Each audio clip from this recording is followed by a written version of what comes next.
Hello everyone, welcome back to Indian Super Nerd. तो कल रात फैंटास्टिक फोर फर्स्ट स्टेप्स का ट्रेलर अपलोड हो चुका है यूट्यूब पर।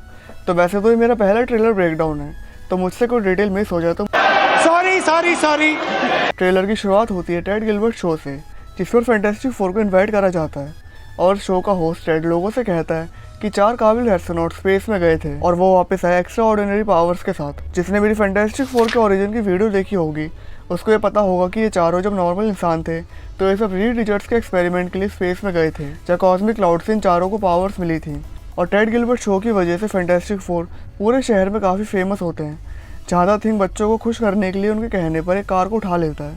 बच्चे फैंटास्टिक कार का मॉडल बनाकर घूम रहे होते हैं और काफ़ी लोग फैंटास्टिक फोर को थैंक यू भी बोलते हैं। तो इससे समझ में आता है कि फैंटास्टिक फोर इस न्यूयॉर्क शहर को प्रोटेक्ट करके रखते हैं बुरे खतरे से, और शहर के लोग फैंटास्टिक फोर को हीरोज़ की तरह ट्रीट करते हैं। फिर इसके बाद हमें फैंटास्टिक फोर का प्रॉपर लुक दिखाया जाता है, जहाँ इन चारों की कॉस्ट्यूम सेम नहीं है। रेड की कॉस्ट्यूम में कोई वाइट मटेरियल नहीं है, सूजन की कॉस्ट्यूम में सिर्फ वाइट मटेरियल उसके कंधे तक है, और जॉनी और द थिंग की कॉस्ट्यूम ऑलमोस्ट सेम है।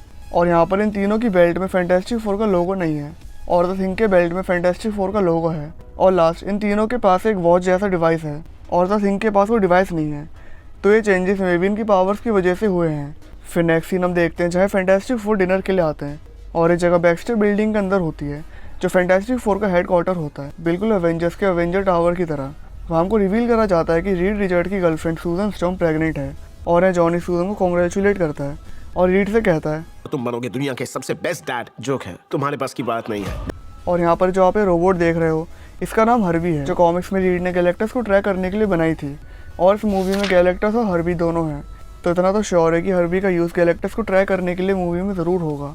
और एक थ्योरी मेरी यहाँ पर यह भी है कि क्या पता गैलेक्टस साइज़ में इतना छोटा हो जाए कि वो किसी को दिखे ही ना, और फिर हर्बी से उसको ढूंढना पड़े, और फिर बूम, गैलेक्टस अचानक से सामने आ जाए। फिर नेक्स्ट सीन में हम आपको आसमान से बरसते हुए देखते हैं, और एक तरीके का इशारा है कि इनके प्लेनेट के मूवी के एंड में अच्छे से एल लगने वाले हैं, और लग भी जाए तो हमें क्या, क्योंकि ये मेन यूनिवर्स नहीं है।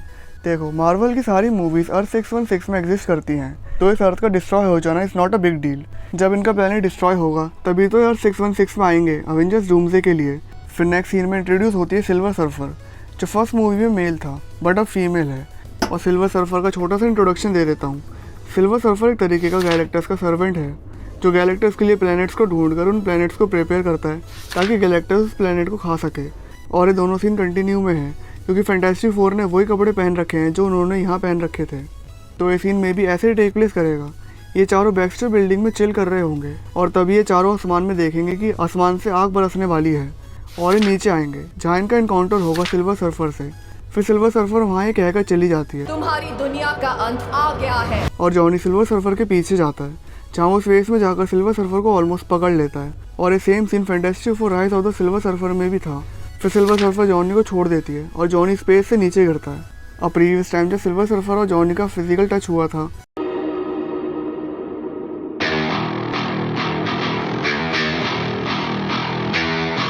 तो जॉनी किसी को भी छू के उनकी पावर्स को एक्सचेंज कर सकता था।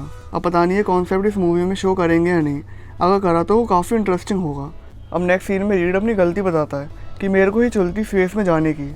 यहाँ पर रीड को लगता है कि जब वो स्पेस में गए थे तो वहाँ से कोई गलती हो गई होगी, जिससे सिल्वर सर्फर अर्थ पर आई है और गैलेक्टस भी। तो नेक्स्ट सीन में हम देखते हैं रीड, जॉनी और द थिंग को स्पेस सूट में।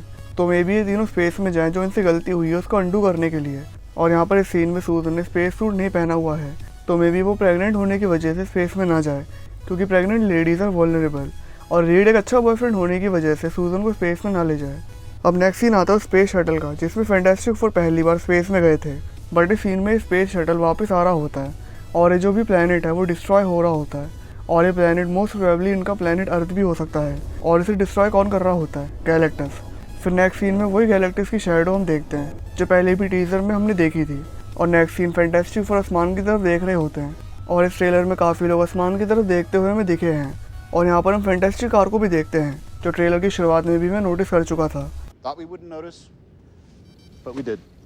ये कार मिस्टर फैंटास्टिक ने फैंटास्टिक फोर के लिए बनाई थी, और ये बिल्कुल इनक्रेडिबल से सिमिलर है, जहाँ इनक्रेडिबल होती है इनक्रेडिबल फैमिली के लिए। ये हीरोज़ जहाँ भी जाते हैं इनके थीम से रिलेटेड कार से ही जाते हैं। फिर नेक्स्ट सीन काफ़ी इंटरेस्टिंग होता है, जहाँ हम सिल्वर सर्फर को एक बार और फिर से देखते हैं। और इंटरेस्टिंग बात होता है यहाँ पर इस सीन का बैकग्राउंड, जो अर्थ की कोई चीज़ से सिमिलर नहीं है, और सिल्वर सर्फर के पीछे जो चीज़ है वो मोस्ट प्रोबेबली गैलेक्टस है। इस बैकग्राउंड में बड़े बड़े रिंग्स गैलेक्टस की बॉडी को रिप्रेजेंट करते हैं। फिर उसके बाद कुछ शहर में हो रही डिस्ट्रक्शन के सीन दिखाए जाते हैं, जहाँ कहीं पर ब्लास्ट हो रहा है, द थिंग एक बड़ी नाव को खींच रहा है, और ये सब सीन इस सीन से कनेक्ट करते हैं जब फैंटास्टिक फोर शहर में फैंटास्टिक कार से आए होते हैं और वह सिल्वर सर्फर या गैलेक्टस आकर शहर पर अटैक कर रहे होते हैं।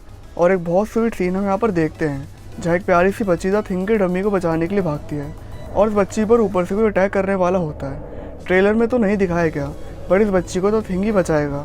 फिर नेक्स्ट सीन इसी डिस्ट्रक्शन के कंटिन्यू होते हैं, जब जॉनी कहीं उड़कर जा रहा होता है, द थिंग एक बिल्डिंग के खंभे तोड़ रहा होता है, और नेक्स्ट सीन में फाइनली हम मिस्टर फैंटास्टिक को अपनी पावर्स को यूज़ करते हुए देखते हैं, जो कि है सुपर स्ट्रेच होना। और यहाँ पर दो चीज़ें हैं, पहली तो कि मिस्टर फैंटास्टिक के हाथ में क्या है, तो ये छड़ी की तरह दिखने वाले डिवाइस में भी गैलेक्टस को रोकने के लिए या उसको हराने के लिए मिस्टर फैंटास्टिक ने बनाया है, और मोस्ट प्रोबेबली गैलेक्टस का साइज कंट्रोल करने में मिस्टर फैंटास्टिक की हेल्प करेगा।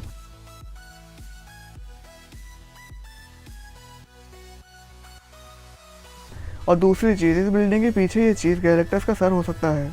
और नेक्स्ट सीन में हम सूजन को अपनी फोर्स फील्ड यूज़ करते हुए देख सकते हैं, जो या तो वो इस बिल्डिंग को गिरने से रोक रही है या फिर वो गैलेक्टस को कैप्चर करके रख रही है। फिर नेक्स्ट सीन में मिस्टर फैंटास्टिक पब्लिक से कहता है कि हम बचाएंगे आपको। और इस ट्रेलर का एंड काफ़ी सही होता है, जहाँ हम गैलेक्टस को रोड पर चलता हुआ देखते हैं। तो ये पूरा बैटल न्यूयॉर्क में टेक प्लेस करेगा, जब गैलेक्टस और सिल्वर सर्फर का फैंटास्टिक फोर से फेस ऑफ होगा, और ये ट्रेलर यहाँ ख़त्म हो जाता है। आई होप मैंने मोस्ट ऑफ द चीज़ों को कवर अप कर लिया होगा। अभी इस मूवी को रिलीज़ होने में 97 डेज़ बाकी हैं, और ये मूवी हेल्प करेगी एवेंजर्स डूम्सडे का प्लॉट बनाने में, क्योंकि डॉक्टर डूम फैंटास्टिक फोर से रिलेटेड है। बट इस ट्रेलर में डॉक्टर डूम का कोई भी जिक्र मुझे नहीं दिखा, तो डॉक्टर डूम के सबसे ज़्यादा दिखने के चांसेस मूवी के पोस्ट क्रेडिट सीन में हैं। तो इसी के साथ ही वीडियो यहीं तक थी। मिलते हैं आपसे नेक्स्ट वीडियो में।